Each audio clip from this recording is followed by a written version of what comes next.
What is going on, everyone, and welcome back to the channel. I hope you're all doing well. Now, obviously, over the past couple of months or so, there have been some serious fires in Western America that have had some awful, destructive and deadly consequences, with I don't know how many people having to move out of their homes and thousands of houses and homes being burned down. Now, amazingly, we've seen so many people across the country and, to be honest, across the world welcoming these people in that have had their whole lives sort of burned before them and helping them out. If you haven't seen Colin and Samir's video on this, it's unbelievable. I would thoroughly recommend it. I will link it in the description below.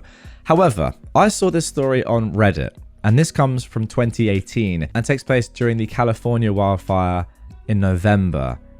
And I thought it was very interesting. Given all the context of what is going on right now and what has been going on over the past couple of months or so, to see a story with this title was slightly shocking to me. But as we get into the story and read further down and see the context, it does begin to make a little bit of sense. So without further ado, let's get into this one. Make sure you're subscribed to the channel if you aren't already. Here we go. One of my boyfriends, who is 21, best friends, who is 22, family's house burned down in the California wildfire. His family is him, his pregnant wife, and his toddler, and they are now coming to live with us in our small apartment. I did not agree to this, and I, a 21-year-old woman, am feeling extremely anxious and panicked. This was originally posted on November the 11th, 2018. First, I just want to preface this by saying that I am fully willing to support their family through tangible means, like buying them food, supplies, furniture, etc. I just don't think our apartment is a viable option. My boyfriend and I live in a 2-bedroom, 1-bathroom apartment in a very expensive area. Rent is around $3,000 per month, and we're both stressed out college students. This guy has been best friends with my boyfriend since high school, and they regularly keep in touch and drive to see each other.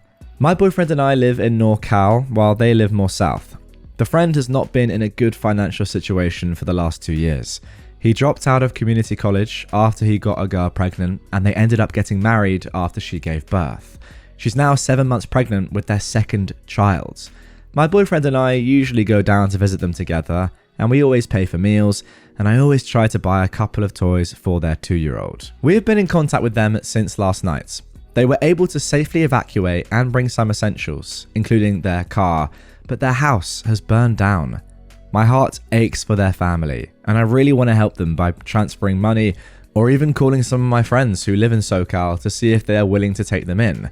But during a FaceTime call this morning, my boyfriend immediately, without any hesitation or asking me, offered up our small apartment to them. They were very thankful, and at first said that it would be too much for us, but my boyfriend insisted, and they graciously accepted in the end. I was in the background, fairly silent the entire time. After my boyfriend hung up, I asked him why he just extended the offer without even asking me, and he acted shocked and said that he thought that I would 100% support his decision. I told him that I would have in any other living situation, but we're 2 poor college students living in a small apartment in an expensive area, and it's definitely going to be more than difficult to accommodate his friend, his pregnant wife, and toddler. My boyfriend said that I was being a bit selfish and that they just lost their house, and that I should be more understanding and sympathetic. Yeah, to be honest, I kind of agree with your boyfriend at this point in the story. I'm sure things are going to get a little bit more difficult as we go on though. OP continues, don't get me wrong, I agree that I'm being selfish, but I'm also being reasonable and trying to think rationally. I may be a bit biased since I'm in the middle of preparing for the MCAT, which I'm taking in January, and I really need to do well on it. And dear God, it is not an easy test. For those of you that may not know, I didn't know this myself, the MCAT is the medical college admission test. Okay. Wow, sounds tough. My boyfriend and I are both in very stressful majors that require a load of work and studying, and on top of that, he and I both work part-time. I feel like I'm already so stressed out right now with school, work, and everything. I look forward to quiet time in our apartment that we get to spend. I digress, but I can't help but think of how this changes everything.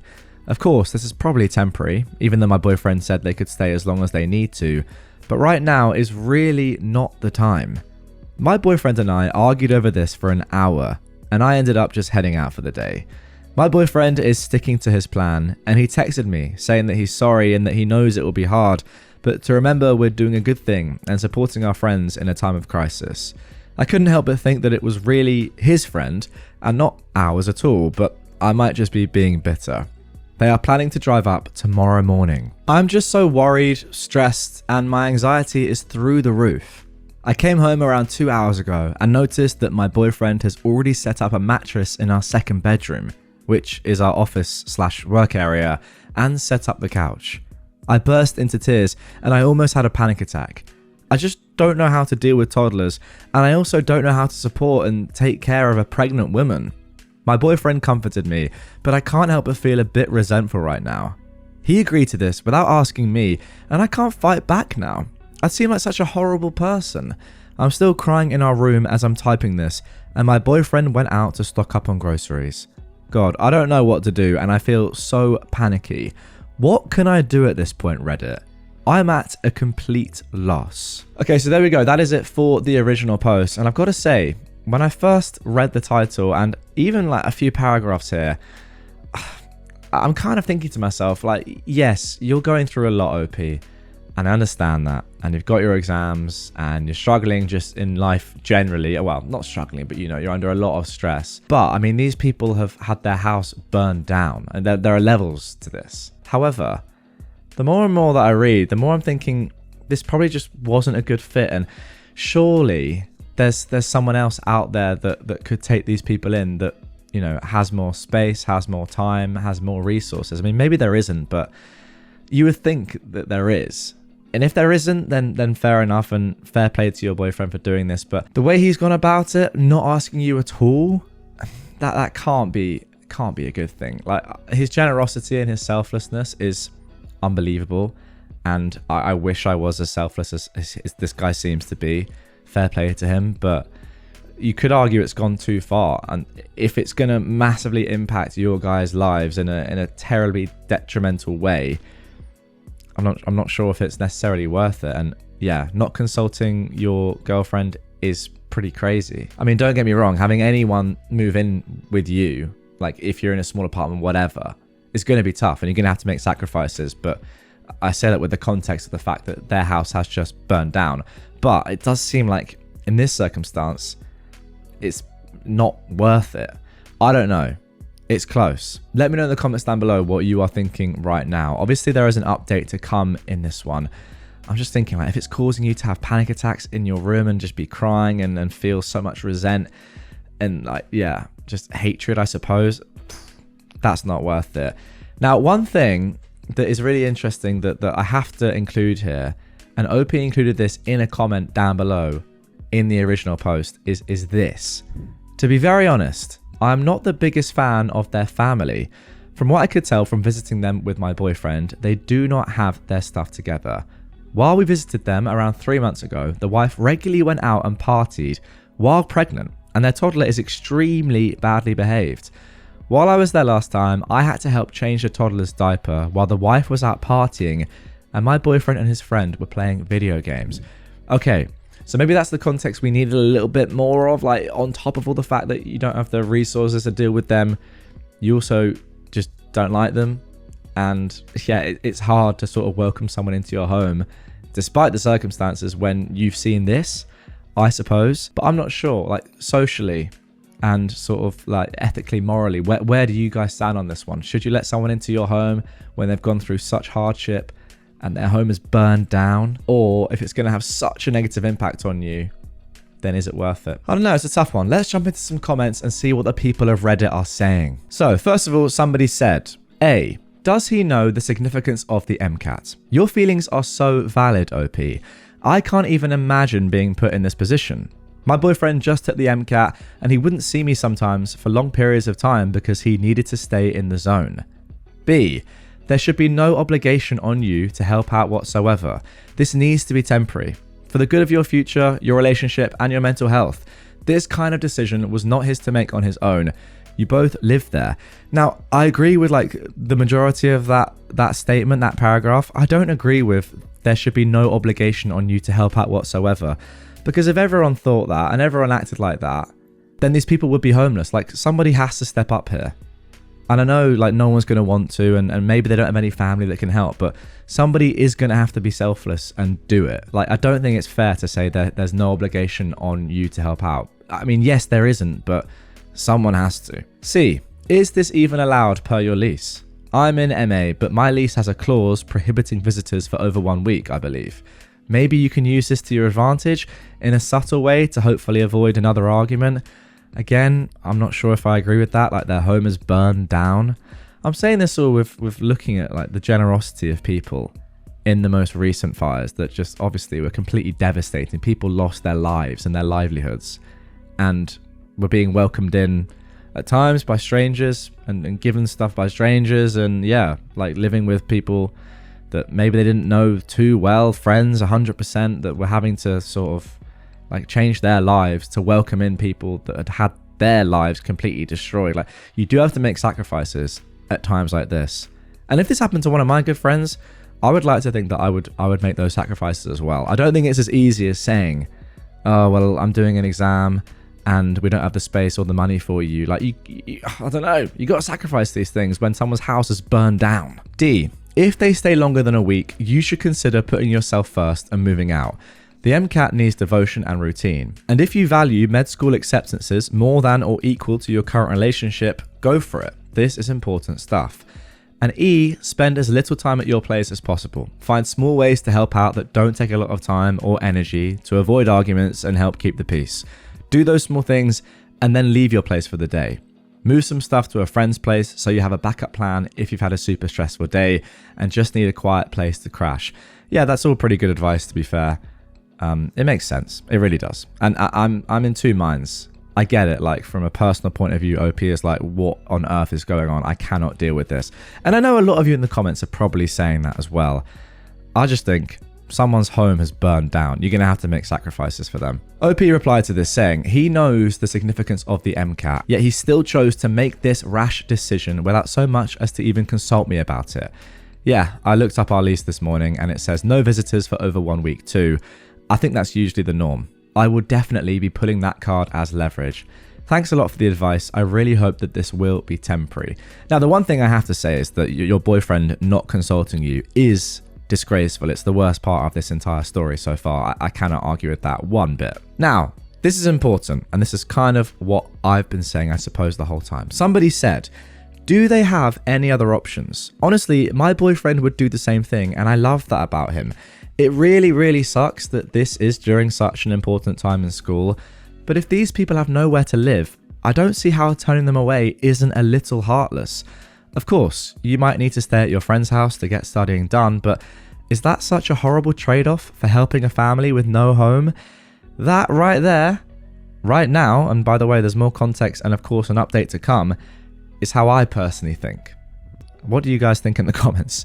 This is a contentious one, and I think, you know, it's there's no right or wrong answer here, but yeah, that is slightly the way I'm leaning right now, as you can probably tell.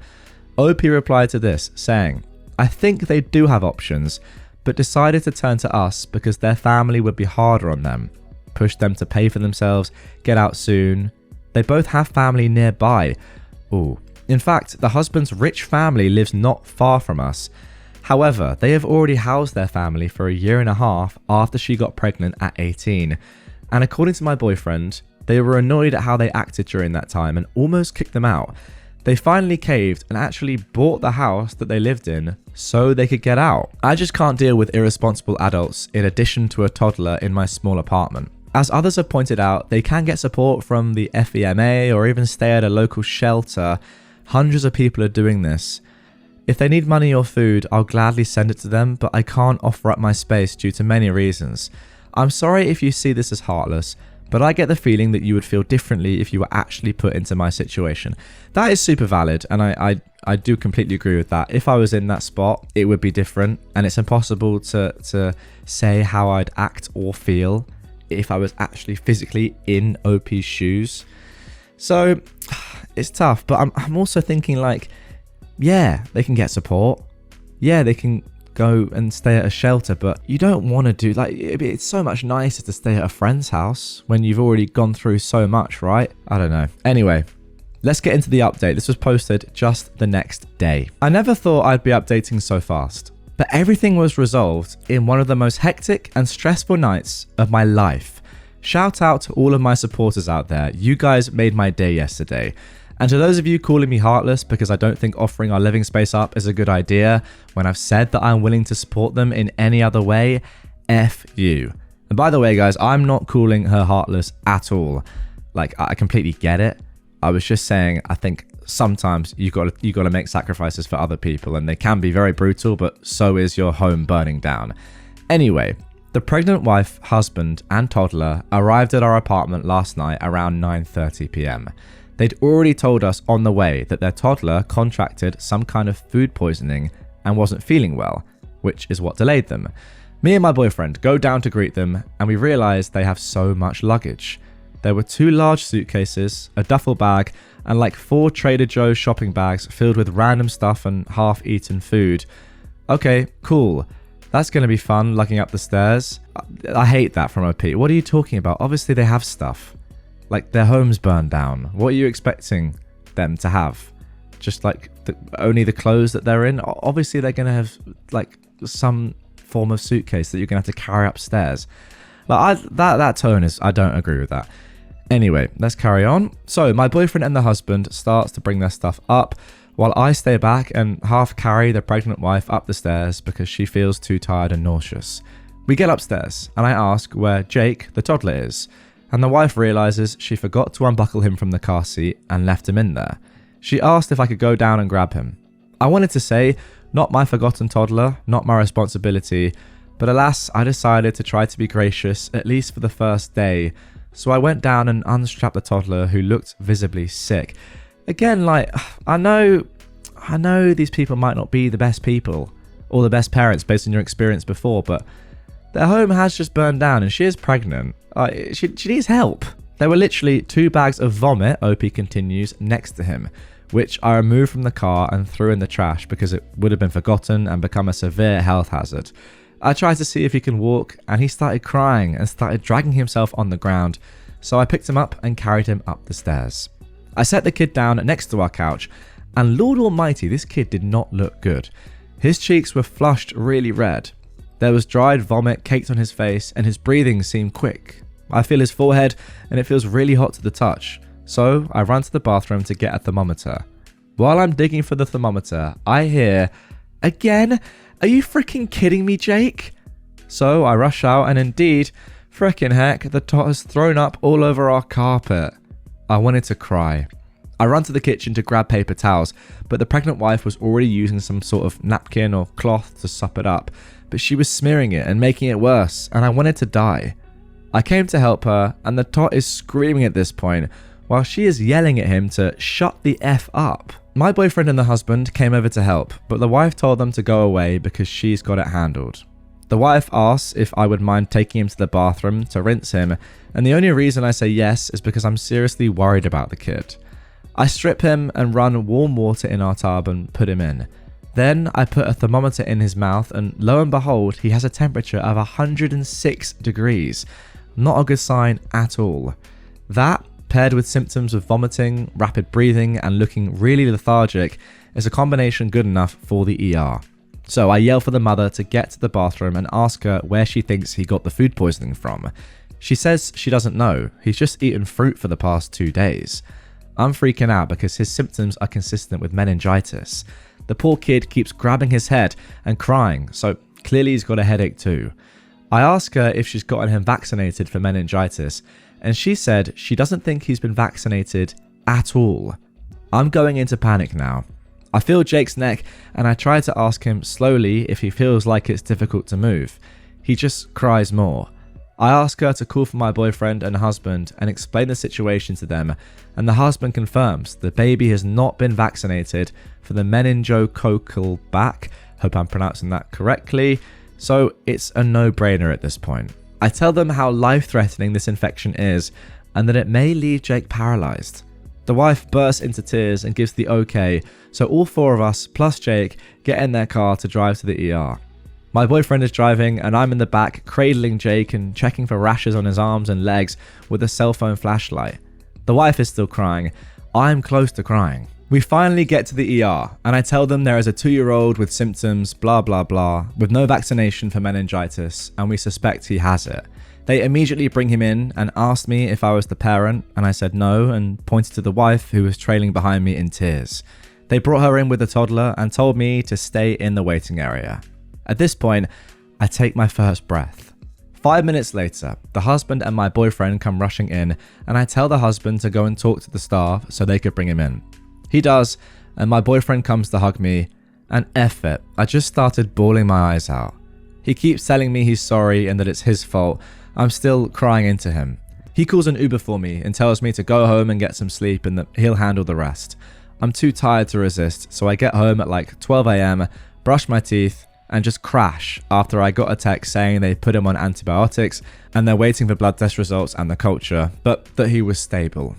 I wake up the next morning at like 10 AM and the apartment is like super quiet and my boyfriend isn't in bed next to me. So I get up and walk into our living area and I see him sleeping on the couch and not a single luggage bag or pregnant wife in sight. I nudge my boyfriend awake and he tells me everything that happened. The toddler is in the ICU and my boyfriend managed to get a hotel nearby for them for half the price after telling them what happened. He paid for a week-long stay for them and then helped move everything out of the apartment and to the hotel with the husband while the wife was at the hospital. He kept saying he was sorry and that he didn't think anything through and for me to forgive him. I said it was okay and I hugged him.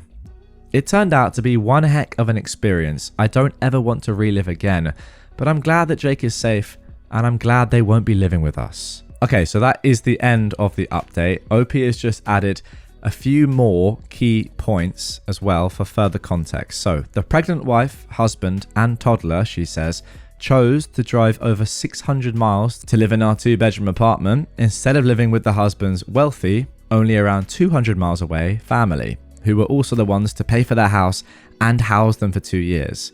I have my suspicions as to why this is the case, but you make your own judgments. And finally, the pregnant wife's behaviour is no different than normal. I've been to their house multiple times. I can confirm that she curses at her child, drinks while pregnant, and is unable to adequately care for the child. Alright, let's jump into some comments before I give my final thoughts. To be honest, I'm not even sure what I'm thinking right now, so hopefully these comments will give me some sort of clarity, and maybe you guys as well. Somebody said, kudos for catching on that Jake was sick. I'm glad he's on the mend. Probably was a good thing that initially they did go there so you could catch it. It probably saved the kid's life. OP said, thanks, I'm really glad it happened too. Somebody else said, you are a freaking hero. I started crying just reading this. I live in Alberta and a couple of years ago, a couple here killed their son by ignoring vaccines and medical care. He had meningitis. It was heartbreaking and it's still going through the court system. This couple literally owes you their son's life. Get freaking vaccinated, people. Now, OP replied to this saying, thanks, but I'm not a hero, but yes, please get vaccinated. And interestingly, somebody below this said, I thought the meningitis vaccine wasn't approved for kids until they are 11 in the US. And I think I've seen that as well. It even might be a little bit older than that in some states. I'm not entirely sure on that. Let me know in the comments down below. But OP replied, some infants and toddlers can get it if they suffer from some deficiencies, autoimmune disorders, or are HIV positive. Okay, sure, but as in, the point being, the fact that they didn't have the vaccine yet, this toddler, was not an abnormal thing at all. As most kids, well, I don't know, according to that comment, you can't get the meningitis vaccine before the age of 11. Somebody else said, sometimes things happen for a reason. It seems like this happened to you so you could save a life. Bad experience for you, good for the kid. Yep, I'm thankful that I was able to catch on to a few of his symptoms, OP said. I'm no doctor by any means, but meningitis is an incredibly scary infection. I'm glad I urged them to go to the ER. But I must say, I lost a lot more respect for the family from this experience. Somebody else said, I wouldn't have known. My kids are all fully vaccinated and I'd barely heard of meningitis. Probably because it's been vaccinated against. I'm a generation who never had to deal with it. Somebody replied, yeah, but a kid who's repeatedly throwing up, lethargic and with a fever of 106 is very sick. It's one thing to not know it's meningitis. It's another to forget him in the car and scream, shut the F up at him while he cries. That being said, her house had just burnt down, so I'd add a little forgiveness for mitigating circumstances. Great comment. That is a perfect comment right there. Because yes, I completely agree. Screaming shut the F up at your toddler who is clearly extremely sick is ridiculous. But then with the context of knowing that your house has just burned down and dealing with that, yeah, mitigating circumstances 100%. But then OP said to this, and maybe this is the main point. What's sad is that is how she regularly treats the kid. I've witnessed her swear at him multiple times. She also leaves him home alone while she goes out drinking. Okay, there we go. So much to unpack there. I'm going to try and sum it up and give my thoughts as well as I can. But give me a break. This is going to be tough. Okay, so there we go. You know what? I actually think that with the context now of knowing that this woman is clearly just not a good mum, if we're taking everything that OP says as gospel here, right, which I'm going to do because you kind of have to, then it sort of explains, well, it does explain, let me say, why OP has sort of reacted in this way the entire time. First of all, we have the fact that, yeah, she's just like goes out drinking while pregnant, leaves her 2-year-old kid abandoned at home, etc., etc. That is just disgraceful. Secondly, the fact that they have family nearby, or much nearer by, about a third of the distance away, that are wealthy. They've lived with them before, and they could easily live with them again. Surely, I mean, like, if you've lived with somebody before and your house has burned down, they're gonna let you live with them again. So all of that sort of new context, I suppose, is definitely valid reasons for OP to say, you know what, I know what you've been through here, but I don't want you living with us because you don't need to live with us, and also we're not in the right sort of space to deal with you. So with all of that being said, I do sort of get what OP is saying a lot more than I did at first. I was just sort of taken aback by, in my opinion, the lack of understanding at first from OP. Their house has just burned down. I mean, how many times have I said that? You've got to make sacrifices for people in that situation. But yes, maybe not these people. And I think that's the key point. And the more that I read here, the more context we got, the more I'm realizing that it's not about their house burning down, actually, at all. It's the fact that these people are not good people, probably. And OP just really doesn't value them at all. Yeah, if it was another set of people whose house had burned down that were good parents and really did have no other options, then OP would be much more inclined to sacrifice. I think that's kind of what I'm understanding here. Let me know if I'm wrong, if you are getting different sort of points from OP, but I think that is the gist of things. And yeah, I suppose it makes sense. I'm still a bit like, oh, just let them stay with you. But I guess if like they're not even seeing that their kid is dying in front of them, then probably pretty terrible people. Although you did save a life, take solace from that.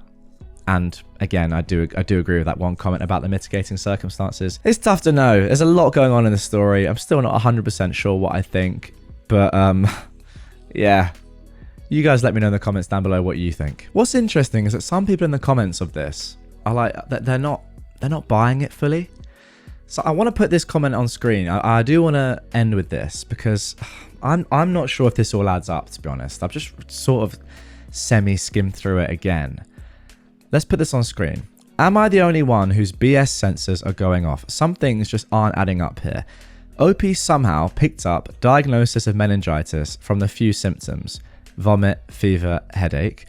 That's fair. I mean, meningitis is very rare these days. So to immediately jump to that is either very impressive or not 100% true. Then somehow she had time to throw 2 bags of vomit from the car into the trash because it would become a severe health hazard otherwise, all while managing to get a sick toddler out of the car. I think that's all believable, by the way. Yet she actually left the vomit in the carpet of her own home until the next morning, which her boyfriend cleaned up, according to her comments later on. Also, she was trying to paint the parents as some type of anti-vaxxers, but the vaccine isn't even available for 2-year-olds. I think that is a good point. And if the mum was really the type to drink while pregnant and leave her 2-year-old at home so that she could party, you would think that OP would have stepped up and done something about it by now. That's probably like the extreme other way of looking at this story, thinking, okay, let's actually really think about this critically. Again, I'm not sure. Maybe it's a little bit of both.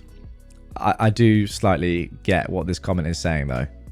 Like, and it's always tough with Reddit because you're only ever reading well, most of the time, one person's perspective on things. I mean, I'd love to hear from the other couple in this. Ideally from the toddler. I mean, what illness did they really have? But yeah, there we go. I've waffled for too long. This is one where we're going to have a lot of discourse in the comments, probably. So get down there right now. If you're still watching, get down in the comments. If you're still listening, get down in the comments. See what people are saying. Interact with people. That's the beauty of content like this, is that, as I said, there's no right or wrong answer. Get in the comments and see if you agree with people down below.